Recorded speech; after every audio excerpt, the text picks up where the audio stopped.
So you just picked up one of the Obsbot's webcams, whether it's the Tiny 2, Tiny 2 Lite, like I have, or the Meet, or any other one that they offer, and you wanted to figure out how can I set this up for streaming.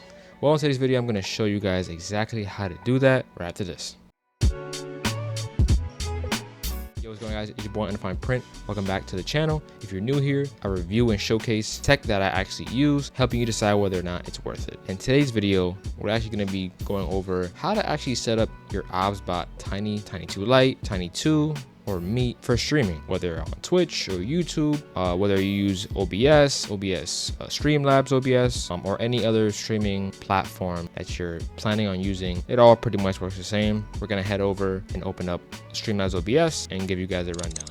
All right, so we're gonna switch over to our Streamlabs over here. I'm actually recording from the Obsbot recording software and also gonna be doing it from the Streamlabs OBS. All right, let's switch over here. All right, so pretty much you're gonna be in this sort of setup right here. All right, so once you're on OBS or Streamlabs OBS or any other software you have, I'm pretty sure they should all be very, very similar. So this is how my current setup is. So what we're gonna pretty much do, I'm just gonna go ahead and delete the capture that I currently have right now. Let's just say, for example, yours may look different than mine, of course, most likely if you've been a streamer or YouTuber, or even just just starting out streaming. Pretty much what you really want to do here is very simple. You want to go ahead and go to sources. We're gonna add a new source. Sorry, this kind of opened up my other monitor. So what we're gonna go ahead and do is go to video capture. And once you click on video capture, of course, it's gonna say on the right here, supports built-in webcam, Logitech webcam, capture cards, Elgato, AverMedia, Blackmagic, and so on and so forth. So anything that displays video from webcam or any type of capturing device. We're gonna go ahead and click add source. I'm gonna add new source instead because this would be your first time adding it. And we're gonna go ahead and change the name to Obsbot. We'll just keep it as that. Actually, matter of fact, since I have the Tiny 2 Lite, I'm gonna put Tiny 2 Lite. That we're gonna go ahead and add source. So now you're gonna see this menu here. So in device, we're gonna click this drop down menu. So just for this video purpose, we're gonna go ahead and click Obsbot virtual camera. Now on your end, you're probably gonna wanna click Obsbot Tiny 2 Lite stream camera. Now it's gonna depend, but the reason why I say that is for two things. For right now, I'm gonna go ahead and click virtual camera. Let's just go ahead and adjust this real quick. So we're gonna right click, we're gonna go to scaling. I'm sorry, not scaling. Transform, we're gonna go to fit to screen. Now the reason why it's showing this is because if I go ahead and go into my Obsbot software and I turn on virtual camera, actually which I showed in my last video. By the way, if you haven't seen the last video, go ahead and check it out. I go over the features, unboxing, setup of the Obsbot Tiny 2 Lite. Yeah, link in the description for that. So I go to virtual camera and now you will see this. So this is pretty much how it is. It's a bit laggy. Everything is always going to depend on how well your computer can actually run streaming, recording, or like I'm doing right now. I'm recording two things at once. I have recording on my Obsbot software and I'm also recording on Streamlabs OBS. So it's a bit tasking on my computer, but it's well more than capable of doing it. Obviously, it's not doing a really good job with this right here. This is most likely out of sync. I'm pretty sure when I edit this, I'm gonna notice, but that's a good thing that I'm actually recording from both. So here's what we're gonna do. I'm gonna go ahead and stop recording from Obsbot software. So the reason why I said use virtual camera is because just in case you're gonna be using the Obsbot software for any motion tracking, AI, you need it open, but you don't really need the camera on, I guess, from the Obsbot if you're not recording from there. So here's what we're gonna do. I'm gonna show you guys actually, instead of using the virtual camera, you can actually just use just the actual camera stuff instead of using the virtual camera provided from the software. All right, so now things should be a little more in sync. So now I'm just recording on Streamlabs OBS. I'm gonna go ahead and click up my video preview, and I'm not showing you guys this, but bear with me. I'm gonna go ahead and resize this camera. So now that you guys can actually look at my OBS screen, I went ahead and resized this. So here we go. Like I said, this should look like this. So I have the Obsbot Tiny 2 Lite here, just above my display capture, but you could really put it anywhere you want. It's really up to you. So what we're gonna pretty much go ahead and do is we're gonna change the Obsbot Tiny 2 Lite. So we're gonna double click on here. So if you're on OBS, it'll be the same thing. So on device, what you're going to do is click instead of virtual camera, now we're going to use the actual Obsbot stream camera. Virtual camera just means that, like I said, if the software is open up and you're using the current camera there and you want to use a virtual camera on another recording software, you can do that. I'm going to go ahead and click on this one here. Here is what it will do. So what I'm going to do, obviously, is black. What I actually have to do is going to close out Obsbot Center software, because the Obsbot Center software is actually using this. So I'm going to go to the virtual camera just to go to it, and then we're going to click back on Tiny Lite stream camera, and there you have it. I'm going to close this out for now. Now that I closed out the Obsbot's software, now you can see that the non-virtual camera is actually going to be working now. So that's that. We're gonna go back into the Tiny Lite. From here, we're gonna want to optimize our settings, maybe configure our video. So that will be the first thing we're gonna do. We're gonna go ahead and configure video. So it should pop up a little window. So on here, as you can see, we have controls. So we have we can adjust the brightness. We can make it a little more brighter, make it more a little darker, whichever one we do. All gonna depend on your personal preference. I might say, you know what, this actually doesn't look that bad, but I prefer like maybe a little darker, a little lighter. You know, it's up to you. You control your contrast here. You know what I'm saying? Have a little more shadows or less shadows, depends on you. You control the hue, white balance, your backlight, your gain, whatever you want to do pretty much. And you also have your camera controls, so your zoom ins, which this camera is more than capable of doing, as you can see.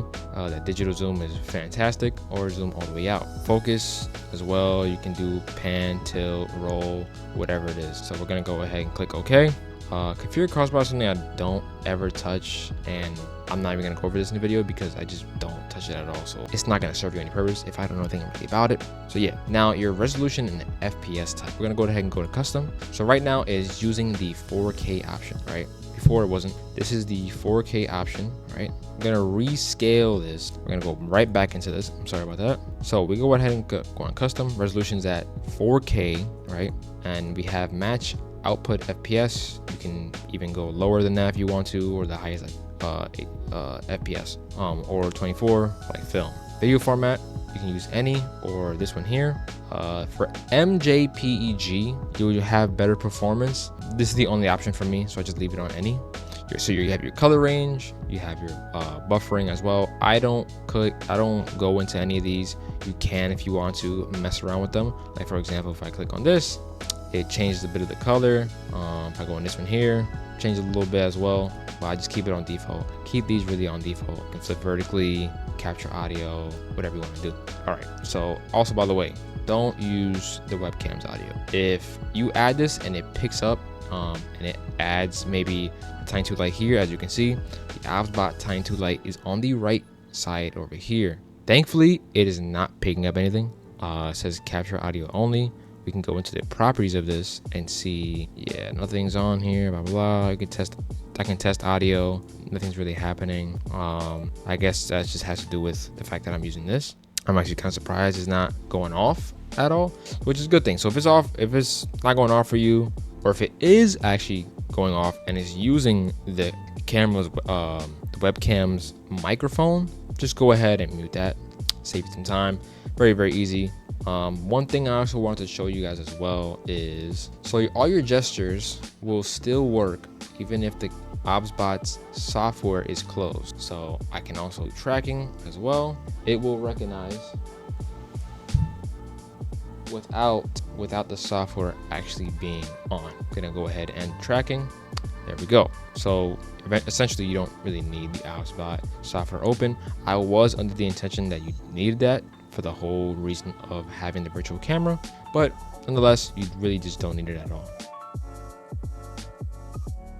So now what we're gonna do is we're gonna make sure your stream isn't laggy or anything like that.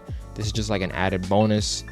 There are much more better videos. I would highly recommend you go out there and look for the best settings for your current hardware in your PC, if that makes sense. So the reason why I say this is because everybody's PC is gonna be different.